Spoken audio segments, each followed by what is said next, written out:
Hello दोस्तों, स्वागत है आपका अपने चैनल एग्जाम जोन पे। तो एक बार फिर से मैं हाजिर हूँ 6 अगस्त 2020 के इंपॉर्टेंट इवेंट्स के साथ। अब हमारी 3-4 दिन की करंट अफेयर्स की वीडियो पेंडिंग है, वो भी जल्दी से अपलोड हो जाएंगी 1-2 दिनों में। रक्षाबंधन का टाइम था और गाँव में लाइट की दिक्कत की वजह से ऐसा हो गया था मुझसे। आज का हमारा पहला क्वेश्चन देखते हैं। HDFC बैंक के नए CEO कौन अपॉइंट हुए हैं? तो रिसेंटली शशिधर जगदीशन को HDFC बैंक का नया CEO अपॉइंट किया गया है, चीफ एग्जीक्यूटिव ऑफिसर। अभी तक आप सभी को पता है जो HDFC बैंक है उसके CEO कौन थे? आदित्य पुरी। लेकिन RBI ने कह दिया था कि आदित्य पुरी नेक्स्ट टेन्योर के लिए CEO नहीं रह सकते हैं HDFC बैंक के। तो अब शशिधर जगदीशन को HDFC बैंक का नया CEO अपॉइंट कर दिया गया है और RBI से भी इसका अप्रूवल मिल गया है। बात करते हैं HDFC बैंक की, तो 1994 में इसकी स्थापना हुई थी। हेडक्वार्टर है इसका मुंबई में और 1994 से ही आदित्य पुरी इसके CEO थे। लेकिन अक्टूबर 2020 के बाद शशिधर जगदीशन इसके CEO होंगे HDFC बैंक के। नेक्स्ट क्वेश्चन है, थेंजौल गोल्फ रिजॉर्ट ये इनॉग्रेट किया गया है प्रहलाद सिंह पटेल द्वारा। आपको बताना है इंडिया के किस स्टेट में थेंजौल गोल्फ रिजॉर्ट को इनॉग्रेट किया गया है। तो रिसेंटली प्रहलाद सिंह पटेल ने मिजोरम में थेंजौल गोल्फ रिजॉर्ट को इनॉग्रेट कर दिया है। देखिए, गोल्फ टूरिज्म को बढ़ावा देने के लिए हमारे इंडिया में गोल्फ इतना फेमस नहीं है, तो इसीलिए नॉर्थ ईस्ट का जो लोकेशन है वो गोल्फ के लिए काफी ज्यादा बेहतर रहेगा। तो नॉर्थ ईस्ट में ऑल ओवर इंडिया में गोल्फ टूरिज्म को प्रमोट करने के लिए रिसेंटली थेंजौल गोल्फ रिजॉर्ट का इनॉग्रेशन किया गया है प्रहलाद सिंह पटेल द्वारा। ये हमारे टूरिज्म मिनिस्टर हैं, आपको याद होगा। कहाँ पे इनॉग्रेशन किया गया है? मिजोरम में, आप याद रखिएगा। और ये जो थेंजौल गोल्फ रिजॉर्ट है इसको डिजाइन किसने किया है? तो ग्राहम कुक ने इसको डिजाइन किया है, कनाडा के रहने वाले हैं। और ये जो थेंजौल गोल्फ रिजॉर्ट होगा इसकी टोटल कॉस्ट आएगी 92.25 करोड़ के आसपास। तो आप ये फैक्ट याद रखिएगा। मिजोरम की बात करते हैं तो मैप में देख लीजिए, ये है मिजोरम। कैपिटल क्या है? आइजावल। CM कौन इसके? जोरामथांगा। गवर्नर है PS Sreedharan Pillai. Next question देखते हैं, विशेष कोड टू विन ये बुक किसके द्वारा लिखी गई? तो विशेष कोड टू विन इस बुक को लिखा है निरुपमा यादव ने। आप नोट कर लीजिएगा, निरुपमा यादव ने विशेष कोड टू विन बुक को लिखा है। ये बुक किसकी लाइफ स्टोरी पर आधारित है? तो विशेष भृगवंशी की लाइफ पर आधारित है। विशेष भृगवंशी बनारस से यानी यूपी से बिलोंग करते थे और इंडिया में जो बास्केटबॉल की टीम थी उसके यंगेस्ट कैप्टन रह चुके हैं विशेष भृगवंशी। उन्हीं की लाइफ पर आधारित है विशेष कोड टू विन और इस बुक को लिखा है निरुपमा यादव ने। आप देखिएगा, ये हैं विशेष भृगवंशी, यूपी बनारस के रहने वाले थे और इंडिया के यंगेस्ट बास्केटबॉल टीम के कैप्टन भी रह चुके हैं, यानी बास्केटबॉल से रिलेटेड है। नेक्स्ट क्वेश्चन है, विलियम किर्क इंग्लिश। रिसेंटली इनका निधन हो गया है। आपको बताना है विलियम किर्क इंग्लिश किसके को फाउंडर थे। तो देखिए, ये हैं विलियम किर्क इंग्लिश, इनका ही निधन हो गया है रिसेंटली। ये किसके को फाउंडर थे? माउस के फाउंडर आपको याद होगा, सभी लोग पढ़ चुके हैं, डगलस एंजल बर्ट। 1964 में डगलस एंजल बर्ट ने माउस को इन्वेंट किया था, लेकिन उसके को इन्वेंटर कौन थे? William Kirk English. ये कैलिफोर्निया यानी अमेरिका के रहने वाले हैं। रिसेंटली इनका निधन हो गया है। इन्होंने माउस को इन्वेंट किया था डगलस एंजल बर्ट के साथ मिलकर। तो आप देखिएगा। उसके अलावा ये दूसरी पिक किसकी है? ये नोबल लॉरिएट हैं। कहाँ के? आयरलैंड के। देखिए, पॉलिटिशियन भी हैं और नोबल लॉरिएट भी हैं। देखिए, इनको नोबल पीस प्राइज मिला था 1998 में। तो आप देखिएगा, आयरलैंड के, इनका नाम क्या है? John Hume. इनका भी निधन हो गया। जॉन ह्यूम आयरलैंड के नोबल पीस प्राइज विजेता हैं, इनका भी निधन हो गया है, जॉन ह्यूम। तो विलियम किर्क इंग्लिश और जॉन ह्यूम दोनों का नाम आप याद रखेंगे। नेक्स्ट क्वेश्चन है, IFSCA ने 7 मेंबर कमेटी बनाई है किसके लिए? रिटेल बिजनेस को फॉर्मुलेट करने के लिए। आपको बताना है इस 7 मेंबर कमेटी के अध्यक्ष कौन होंगे। तो रिसेंटली IFSCA यानी international financial service centre authority, इसने प्रदीप शाह की अध्यक्षता में एक 7 मेंबर कमेटी बनाई है जो IFSC में यानी इंटरनेशनल फाइनेंशियल सर्विस सेंटर के अंतर्गत रिटेल बिजनेस को फॉर्मुलेट करने पर सजेशन देगी। तो आप देखिएगा, 7 member committee on formulation for retail business बनाई गई है। प्रदीप शाह इसके अध्यक्ष हैं, IFSCA द्वारा बनाई गई है। IFSCA यानी international financial service centre authority, ये जो गांधीनगर में IFSC है इंटरनेशनल फाइनेंशियल सर्विस सेंटर, उसमें जितने भी फाइनेंशियल एक्टिविटीज होंगी उन सबके रेगुलेशन को देखेगी IFSCA। जैसे इंडिया में बैंकिंग को कौन देखता है? RBI। स्टॉक मार्केट कौन देखता है? सेबी। वैसे जो इंटरनेशनल फाइनेंशियल सर्विस सेंटर है वहां पर सारी फाइनेंशियल एक्टिविटीज का सिर्फ एक सिंगल रेगुलेटर होगा, IFSCA, international financial service centre authority. वही सब रेगुलेशन का काम देखेगा और उसने प्रदीप शाह की अध्यक्षता में रिटेल बिजनेस को फॉर्मुलेट करने के लिए एक 7 मेंबर एक्सपर्ट कमेटी बना दी है। ये 7 मेंबर एक्सपर्ट कमेटी 3 मंथ्स में यानी अगले 3 महीने में ये रिपोर्ट सबमिट कर देगी। तो आप देखिएगा Pradeep Shah committee retail business से रिलेटेड है और IFSCA द्वारा बनाई गई है, 7 मेंबर कमेटी है। IFSCA कहाँ है? मैंने आपको बताया गांधीनगर गुजरात में है। कुछ दिन पहले ही इंजेती श्रीनिवास IFSCA के चेयरपर्सन बनाए गए हैं, आप देखिएगा। नेक्स्ट क्वेश्चन है गुयाना के नए PM कौन अपॉइंट हुए हैं? तो गुयाना इसमें बहुत चर्चा में है। साउथ अमेरिका में नॉर्दर्न कंट्री है गुयाना, ये आप देख सकते हैं ब्राजील के जस्ट नॉर्थ में आप देखेंगे तो गुयाना का एक कंट्री है। ये चर्चा में क्यों है? अभी पहले मैं क्वेश्चन का जवाब दे देता हूं।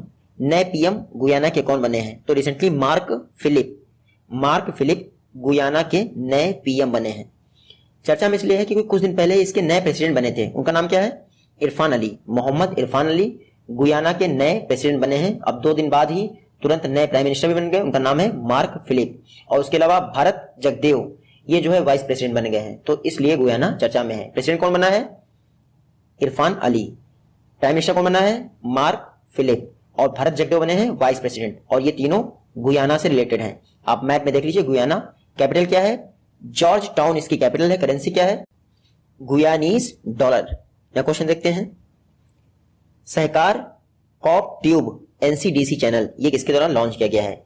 तो सहकार कॉप ट्यूब NCDC चैनल को लॉन्च किया गया है नरेंद्र सिंह तोमर द्वारा। NCDC मतलब नेशनल कोऑपरेटिव डेवलपमेंट कॉर्पोरेशन। इसने रिसेंटली एक नया अपना YouTube चैनल लॉन्च किया है, सहकार कॉप ट्यूब NCDC चैनल। और इस NCDC के चैनल को YouTube पर लॉन्च किया गया है नरेंद्र सिंह तोमर द्वारा। ये है नरेंद्र सिंह तोमर जी, इन्होंने NCDC के सहकार कॉप ट्यूब NCDC चैनल को YouTube पे लॉन्च कर दिया है। तो YouTube पे जाके आप सर्च करेंगे आपको आराम से मिल जाएगा। पर्पस क्या है? जो इंडिया के स्टेट्स हैं उनमें जो कोऑपरेटिव सोसाइटीज होते हैं उनके फॉर्मेशन के लिए, रजिस्ट्रेशन के लिए ये सारी जानकारी और गाइडलाइन से रिलेटेड वीडियोस इस चैनल पे अवेलेबल करवाएगा हमारा NCDC। तो आप देखिएगा कोऑपरेटिव सोसाइटीज के फॉर्मेशन, रजिस्ट्रेशन, उससे रिलेटेड सारी वीडियोस आपको सहकार कॉप ट्यूब NCDC चैनल पे अवेलेबल रहेंगी। अभी 18 स्टेट से रिलेटेड कोऑपरेटिव सोसाइटीज की सारी जानकारी यहाँ पे अवेलेबल रहेगी। फ्यूचर में और कुछ भी दिया जाएगा तो बताया जाएगा। तो नरेंद्र सिंह तोमर ने Sahakar coop tube NCDC channel launch कर दिया है। NCDC का फुल फॉर्म क्या है? National cooperative development corporation. कब स्थापित हुआ था? 1963 में। एक एक्ट द्वारा पास हुआ था, यानी इसका मतलब ये जो है एक स्टैट्यूटरी पावर है। मैनेजिंग डायरेक्टर कौन है इसके? संदीप कुमार नायक इस समय इसके MD हैं NCDC के। नया क्वेश्चन है स्वच्छ भारत रिवॉल्यूशन, ये बुक किसके द्वारा एडिटेड है? रिटन क्यों नहीं बोला? क्योंकि ये बुक लिखी किसी के द्वारा नहीं की गई। स्वच्छ भारत अभियान पर कुछ एसेज लिखे गए थे, किसके द्वारा? अमिताभ कांत के द्वारा, अरुण जेटली के द्वारा, रतन टाटा के द्वारा और किसके द्वारा? मिलिंडा गेट्स फाउंडेशन जो यानी बिल गेट्स हैं उनके द्वारा। इन 4 लोगों के द्वारा कुछ ऐसे लिखे गए थे स्वच्छ भारत अभियान पर। तो उन सभी का कंपाइलेशन किया गया है इस बुक में। तो वो बुक का नाम है स्वच्छ भारत रिवॉल्यूशन। इस बुक को एडिटेड किया गया है परमेश्वरन अय्यर द्वारा। आप देख सकते हैं परमेश्वरन अय्यर, इन्होंने स्वच्छ भारत रिवॉल्यूशन बुक को एडिट किया है। देखिए इस बुक को लॉन्च किसने किया है? तो गजेंद्र सिंह शेखावत और स्मृति जुबिन ईरानी 2 लोगों ने मिलकर स्वच्छ भारत रिवॉल्यूशन बुक को लॉन्च कर दिया है। टोटल 35 एसेज हैं जो उन 4 लोगों के द्वारा लिखे गए हैं। अमिताभ कांत, अरुण जेटली, रतन टाटा और बिल गेट्स, इन 4 लोगों ने एसेज लिखे थे। 35 एसेज का कंपाइलेशन है स्वच्छ भारत रिवॉल्यूशन बुक में और एडिटेड है परमेश्वरन अय्यर द्वारा। नया क्वेश्चन देखते हैं। 2 दिनों का Lokmanya Tilak Swaraj to self reliant India ये इनॉग्रेट किया गया है वेबिनार। आपको बताना है किसके द्वारा इनॉग्रेट किया गया है। तो 2 दिनों का वेबिनार हुआ था Lokmanya Tilak Swaraj to self reliant India पर। इसको इनॉग्रेट किया गया है अमित शाह द्वारा। लोकमान्य तिलक पर 2 दिनों का वेबिनार हुआ था, किसके द्वारा? ICCR ने ऑर्गेनाइज किया था इस वेबिनार को। ICCR कौन है? Indian council for cultural relation, ministry of external affairs के तहत ये कार्य करती है। कौन सी मिनिस्ट्री? विदेश मंत्रालय के अंतर्गत ये कार्य करती है। इसने 2 दिनों का वेबिनार ऑर्गेनाइज किया था लोकमान्य तिलक की लाइफ पे, जिसका इनॉग्रेशन किया गया था अमित शाह जी द्वारा। रिसेंटली लोकमान्य तिलक जी की 100 यानी 100वीं जो है पूरी तिथि मनाई गई, डेथ एनिवर्सरी। मैं बता दूं 1920 में जब नॉन कोऑपरेशन मूवमेंट स्टार्ट हुआ था उसके पहले दिन ही लोकमान्य तिलक जी का मतलब कि उनकी डेथ हो गई थी। तो अभी 100वीं उनकी पुण्यतिथि मनाई गई है। लोकमान्य तिलक बाल गंगाधर तिलक जी को ये लोकमान्य नाम किसने दिया था? लोकमान्य जो टर्म है ये रविन्द्रनाथ टैगोर जी द्वारा उनको दिया गया था। जो अंग्रेज लोग थे वो लोकमान्य तिलक जी को the father of Indian unrest, the father of Indian unrest कह के पुकारते थे लोकमान्य तिलक जी को। और 1905 यानी 1905 में जो स्वदेशी मूवमेंट है वो उन्होंने ही लॉन्च किया था कई लोगों के साथ मिलके, यानी बाल गंगाधर तिलक इन लोगों के साथ मिलके। इसके अलावा एक नारा बहुत फेमस है जो इन्होंने दिया था, स्वराज हमारा जनहित सिद्ध अधिकार है और हम इसे लेकर रहेंगे। तो वही स्वराज जो आप देख रहे हैं उसी पर वेबिनार ऑर्गेनाइज किया गया है Indian council for cultural relation द्वारा, inaugurated by Amit Shah. Next question है डीडी असम ये चैनल किसके द्वारा लॉन्च किया गया है? तो रिसेंटली हमारे information and broadcasting minister Ravishankar Prasad ji ने डीडी असम चैनल लॉन्च कर दिया है। 24/7 ये चैनल है, एक सैटेलाइट चैनल है। पहले एक नॉर्थ ईस्ट चैनल था, डीडी नॉर्थ ईस्ट। ऐसा नहीं कि असम इसकी डीडी असम इसको रिप्लेस कर देगा, लेकिन नॉर्थ ईस्ट आप सभी से समझते हैं 7 सिस्टर से मिलकर बना है नॉर्थ ईस्ट, और सिक्किम भी उसमें इंक्लूड है। तो अब सिर्फ असम के विषय में नहीं बताया जा सकता, इसलिए असम के लिए अलग से चैनल लॉन्च कर दिया गया है DD Assam, information and broadcasting minister द्वारा। ये जो चैनल होगा ये असम की हिस्ट्री के विषय में लोगों को अवेयर करेगा। असम के सीएम कौन है? सर्बानंद सोनोवाल। गवर्नर कौन है? जगदीश मुखी। और वर्ल्ड का सबसे बड़ा रिवरिन आइलैंड, इसका नाम है माजुली द्वीप, वो कहाँ है? असम में ही है, आप देखिएगा। यह क्वेश्चन है सिक्योरिटीज कॉन्ट्रैक्ट रूल्स 1957 के अनुसार जितनी भी लिस्टेड कंपनीज हैं उनको minimum public share holding criteria कितना अचीव करना है या कितने % करना है? तो सेबी के अनुसार जितनी भी लिस्टेड कंपनीज हैं उन सभी को पहले ये कहा था कि 2 वर्ष में आपको 25% पब्लिक शेयर होल्डिंग कंप्लीट करनी है, लेकिन अब इस 2 वर्ष को बढ़ाकर 3 वर्ष कर दिया गया, यानी 3 इयर्स कर दिया गया। क्यों? क्योंकि लॉकडाउन चल गया तो इतनी जल्दी जो है पब्लिक शेयर होल्डिंग अचीव नहीं की जा सकती है। तो रिसेंटली गवर्नमेंट ऑफ इंडिया ने सिक्योरिटीज कॉन्ट्रैक्ट रूल्स 1957 को रिवाइज कर दिया और उसके तहत जो जितनी भी लिस्टेड कंपनीज हैं उनमें पब्लिक शेयर होल्डिंग को 25% करने का जो टर्म था उसको 2 वर्ष से बढ़ाकर 3 वर्ष कर दिया, यानी अब 1 वर्ष का और मौका दे दिया गया है सभी लिस्टेड कंपनीज को। जो स्टॉक मार्केट होता है, अगर ये कंपनीज अगले 1 वर्ष में अपना टारगेट अचीव कर लेंगी, यानी 25% पब्लिक शेयर होल्डिंग का टारगेट अचीव कर लेंगी, तो स्टॉक मार्केट इन पे पेनाल्टी नहीं लगाएगा। स्टॉक मार्केट मतलब बीएससी और एनएससी। स्टॉक मार्केट का रेगुलेशन किसके द्वारा होता है? SEBI, securities and exchange board of India.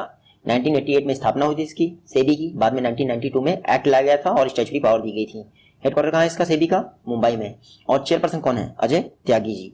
Next question देखते हैं किस बैंक ने 3 जनरल इंश्योरेंस कंपनीज के साथ पार्टनरशिप की है कोरोना कवच पॉलिसी के लिए? तो रिसेंटली कैनरा बैंक ने कोरोना कवच पॉलिसी के लिए 3 जनरल इंश्योरेंस कंपनीज के साथ पार्टनरशिप की है। ये 3 जनरल इंश्योरेंस कंपनीज कौन सी हैं? New India general insurance, Bajaj Alliance general insurance, उसके अलावा HDFC एर्गो। ये 3 जनरल इंश्योरेंस कंपनी है जिसके साथ कोरोना बोल रहा हूं मैं, कैनरा बैंक ने पार्टनरशिप की है ताकि कोरोना कवच पॉलिसी का फायदा उसके कस्टमर्स को दिया सके। कोरोना कवच पॉलिसी, इसमें मात्र 300 रुपीज का प्रीमियम है, बहुत शॉर्ट टर्म के लिए 285 डेज के लिए ये आपको इंश्योरेंस प्रोवाइड करेगा। इसमें जो 15 डेज का होम केयर है वो भी इंक्लूड है। खास बात यह है कि जो होम केयर है उस पर कोई कैप नहीं है, बाकी जो हॉस्पिटल का एक्सपेंडिचर है उसमें मेरे ख्याल से 5 लाख तक की कैप है, लेकिन आपको ये सब याद रखने की जरूरत नहीं है। कोरोना कवच पॉलिसी के लिए कैनरा बैंक ने 3 जनरल इंश्योरेंस कंपनीज के साथ पार्टनरशिप की है, न्यू इंडिया, बजाज एलियांस और HDFC एर्गो। कैनरा बैंक का स्थापना हुई थी 1906 में।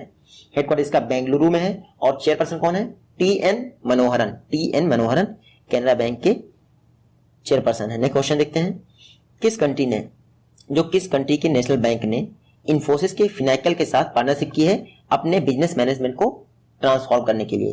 तो रिसेंटली बहरीन नेशनल बैंक ने इन्फोसिस फिनाइकल के साथ पार्टनरशिप की है ताकि जो फिनेंशियल कैश मैनेजमेंट है उसके लिए बेहतर मैनेजमेंट किया जा सके। तो फिनेंशियल कैश के मैनेजमेंट के लिए रिसेंटली इन्फोसिस फिनाइकल के साथ पार्टनरशिप की है बहरीन नेशनल बैंक ने।